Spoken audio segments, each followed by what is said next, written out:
Here we are, part 6 of the Well Balanced Dad Diet. We're halfway there officially, and it's kind of crazy to think that you have spent nearly 30 to 40 minutes reading. You've spent 20 times 3, maybe 2 hours listening to the different audio pieces and stuff. And I'm grateful. I'm forever grateful, and I'm really happy that you're still here and you're sticking it out. You're halfway there. It's gonna be really good. It's a really great back half filled with just tons of inspiration and just a lot of fun. But we start off part 6 by referencing part 2. If you recall, it was small steps. We threw out every notion of a magic pill, formula, and idea of an overnight change and quick fixes. What we're doing again with the well balanced dad diet is that we are finding tools, whether new or used, filling our tool bag up with them, and using them long term. Hence, what we want to take and look at the title, a long term mindset. We're going to talk about some of the things that we can do to help us achieve that long term mindset, which is a lifelong mindset that helps us continue to use these tools to the best of our abilities for as long as we can use them. As we get older as dads and parents, hopefully someday we become grandparents. And if we're fortunate and healthy enough, we become great grandparents. And we get to live and see our kids have kids and their kids have kids, and just the beauty of becoming and seeing more life created from a life that we created. And it's really cool to think about. It excites me, hopefully, if that's my daughter's choice, they have children. And I think that would be awesome to be able to see that and be able to be a grandpa someday and to have that as part of my life. But totally off topic. See, I'm thinking long term. But with the long term mindset, we also have to be honest because it looks very different from person to person on any given day. Today, like today, for me recording this, I feel good. I'm firing on all cylinders. I went to the gym, I worked out, I've been writing, I've been posting, I've been creating. It's been a ton of fun. It's been a good day. So I feel like I'm probably running about, pretty high caliber, high vibration, probably in the 90 percentile. And it's awesome. But some days, we have to admit, we are only running about 20-30% of the normal day to day. And that's okay. You're human, I'm human, but we have to be willing to put the effort in on those low vibration days, those low percentage days, and give all of that 20% that we have to give, no matter what, because we have to feel accomplished. We have to get to that accomplishment. And if you see in the background my dog, you see a pile of laundry on the bed. Obviously, there's some work I need to do myself, but that's just nature of the beast. But, we get up every day, we give it all. It doesn't have to be 100% every single day. If we give 100% of our 20%, and that's the most you can give, go for it. I think there's a. What's my dog doing? He's chewing a bone. We have to realize that with a long term mindset, there's going to be failure. I think Kobe said it best. Rest in peace to Mamba. If you're afraid to fail, then you're probably going to fail. So, in addition, you have to remember you can always be better. You're gonna fail, you're gonna mess up, and you're occasionally gonna let yourself down and those around you down. You're gonna fail. That's good. It means you're human. It means you have a heart. You care. Honestly, that's all you can ask for is that you're human and you care. Personally, I equate the hurt, the heartache that we feel when we fail because we care just as much about who or what we failed, if not more. So you have to pick yourself up, give yourself some love, give yourself some grace, and most importantly, forgive yourself when you fail. You have to remember that the best baseball players in the world, Shohei Ohtani, Mike Trout, Babe Ruth, Pete Rose, Ichiro Suzuki, Edgar Martinez, Ken Griffey Jr., Alex Rodriguez, Derek Jeter, the list goes on and on. Every single Hall of Famer that's in the Baseball Hall of Fame failed about 70% of the time when they hit. But every time they were up to hit, every time they go up to bat, they show up and they keep going daily. They grind at bat after at bat after at bat. They give 100%, even though they know they're only going to succeed about 30% of the time. And they're going to be great because they stuck it out enough through all that failure to be 30% great, at least in the batting average department. Now, what the heck does a long-term mindset look like? How do we get there? I have 3 ideas with and each with its challenge. Should go 2, 3, 1. No, we will go through them one, two, three, since that makes sense. Again, but these could go in any order you like. You could go two, three, one, one, three, two, however you want to do it, and however you want to apply them is totally okay. And how you apply them, however you feel works best for you. If one doesn't work for you, don't do it. But again, these are challenges and things for you to consider and think about as you begin to implement a long term mindset. Again, from my experience. So we have to know what route we're going to take, and we have to start planning. Goal one, the first thing that we are going to do is we are going to sit down at our computer or at a desk with a pen and paper or with our phone, and we're going to write it down and write it out. This is something I have talked about tons on the Young Dad podcast, something I talked about in a very original Let's Talk. A long time ago, I talked about this, but there's so much value to our words and writing things out. But we're not going to put arbitrary numbers or values here. Words only. We're going to create that clear vision, a blueprint, if you would. We start small, but those steps will slowly get bigger over time. And we need to know where they will lead us. The vision is who you want to see looking back at yourself in 5, 10, 15, 25, and 50 years even. This vision can change and will change, but you need to create goals that will get you to that version of you desire to see looking back at you in these different time frames. Again, personally, I'm thinking back to when I first got divorced. I did something very similar to this where I wrote out visions. I wrote out what I periodically, once a month, I would go back in and I would look at kind of where my life is. Where am I going? What am I doing? Where do I want to go? And, parts of that I had to edit and let go over time. I haven't done that in a really long time. I really should want to. Because right now my vision, my trajectory for my life looks a lot different than it did two plus years ago when all these things happened. There were some things I didn't let go of, a lot of areas in life I didn't forgive, a lot of places I hadn't grown yet to be able to understand that maybe that's not important. Maybe that's not what I want to be doing in 2 years. Did I think in 2 years that I'd be graduated college with a bachelor's degree, working in the field with my degree, dating someone just amazing now, and life would be looking so up and bright despite its struggles and things that are stressing me out on the outside? No, I didn't. Did I think that my health would be in a place to where the doctor wasn't concerned about my weight loss? No. Did I think that I would have recreated relationships and built new relationships with people who I didn't think I would in a while? No, I didn't. Life changes so unpredictably and so rapidly, and that's the cool part about it. Is when you just have a general idea, you write it down, you put something out into the universe and whatever your central belief system, but you put something out in your mind, you spark something. You start a power almost in writing out your goals, plans, intention, visions, and your blueprint. You start to commit those things to memory. You start to put them into your conscious, into your subconscious. You bring everything I mentioned above to life and you give it energy.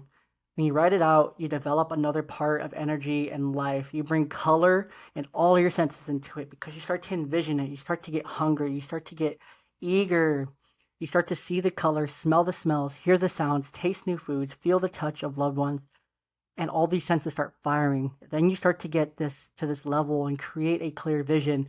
Everything you are taking toward those small steps, towards to feel not everything you're working towards. You're taking those small calculated steps. It feels impossible, but then it slowly starts to not feel as impossible. You remember growth and goal setting. That part you will take with you, goal setting, and the path that you will take to get there isn't linear. It's not linear. Your path is going to look a lot different than mine. It's going to look a lot different than your spouse's even. It's going to take um, it's going to take time and effort, and it's going to look different for everyone. But that's okay. Never stop working towards your path to where you want to be. Um, you might be like you might have been, you might be like I've been in the past, where you don't feel worthy of these goals. You don't feel like you deserve to be happy and have these changes and to reach that vision, to reach that high frequency, that high vibration, whatever you want to call it, to reach these goals in that end part of your path. It's okay. If you don't feel like that, that's okay. That's normal. You're feeling like an imposter. You don't feel worthy of these goals, these drastic changes. And in my head, I can't justify doing this for me. It feels selfish. All the time, the energy and effort that's going to go into this mindset, into myself, that I could put into those around me. I could be putting that time, effort, and energy into my kids, into my partner, into my relationship, into everything, into my work. For what? How are you going to put all that time and energy and effort into all those other areas if your cup is empty? You have nothing to put in there because you have nothing in yourself. Because you haven't been putting anything into yourself to develop in those different areas. You have nothing in your cup to pour into these other cups. You deserve goals. You deserve to have your vision for you. You deserve to pour into your cup. So stop thinking that you don't. Please. I'm going to fire it up here. So now that you've written your goals down and out, you created a vision or a blueprint. Now you feel that those are there, they're created. What's going to keep you motivated? How are you going to keep going forward? Well, here's a goal for your goals. Goal 2, attach. You got to attach your goals to something that you genuinely care about and that you know you won't fail. Often I find myself attaching goals for my health to my kids because I want to live a long time for them. I want to be healthy and be there for them physically. I also want to enjoy this big world with them. So I got to keep my body right. You could also attach your goals to your family, spouse, heck, your dog, a part of work you do, something else that will keep you on track, that you don't want to fail this person, which is motivation in itself. If you don't do it for yourself and purely for yourself, do it for those that you care most about. Final thing here, the final goal is for you to commit to that long-term mindset.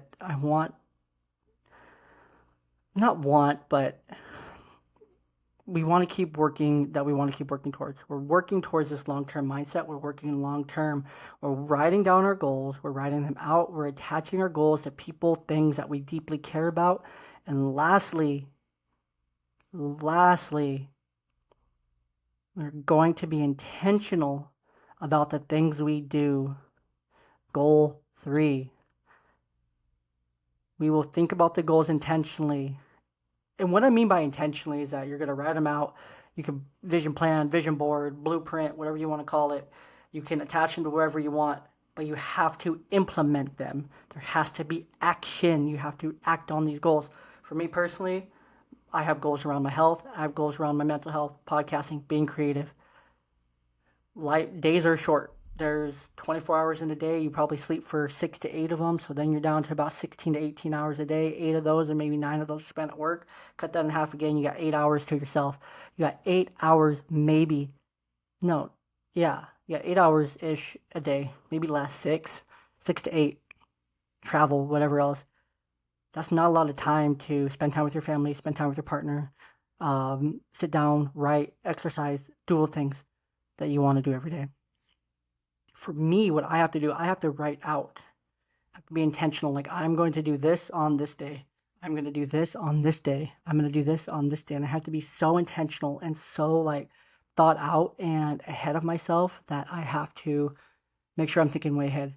Like in my room by my desk, I have little cork boards that I put notes on so I don't forget things. I'm a forgetter. I've had 5 concussions, part of life. But I put things around me to give myself reminders because I know myself.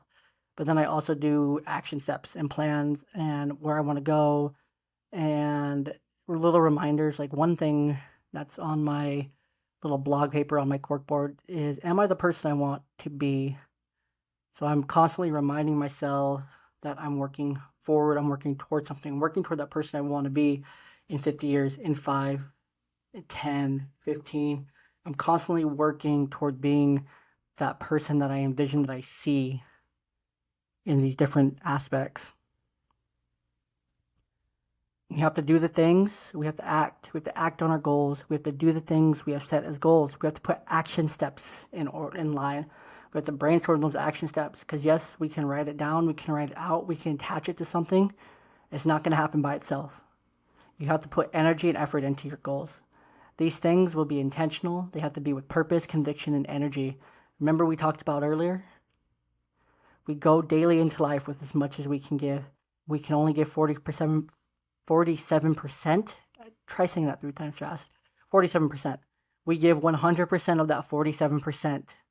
Not going to make excuses. We're going to show up for ourselves as our goals are important and they matter. because you matter. You being the best version of you matters to you and to those around you. Don't be afraid to ask for that support. Become more well balanced every single day. Work on yourself, work on your goals, pour into your cup so that you are able to actually pour into those cups around you that you care most about. To wrap it all together, how do I wrap it all together? Well, every day we wake up. We have an idea what we want to do daily. We have an idea of how we're going to get there. However, take these 3 tips, these 3 goals.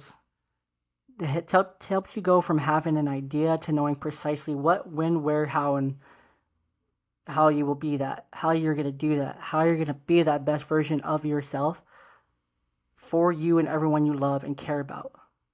And be that person that they truly deserve, including yourself. Don't forget, you can follow the Young Dad Podcast page over on Facebook. It's going to be linked below. You can follow us at Young Dad Pod on YouTube, Instagram, Twitter, and wherever you get your podcasts. You can find us on our website, ballboymedia.com. And remember to go to our link tree, which is just linktr.ee/ballboyblog for all of our deals, promotions, and people that we're working with, website, podcast, everything. So, I love you. You got this. Keep working on that long-term mindset. We're halfway through the well-balanced dad diet. Stay tuned for some amazing episodes of the Young Dad Podcast through season 3. We got some great stuff coming out. We've had some great conversations. We have so many more that are coming. So excited for all of them. We take care. You take care. You stay safe. I love you. Take it easy.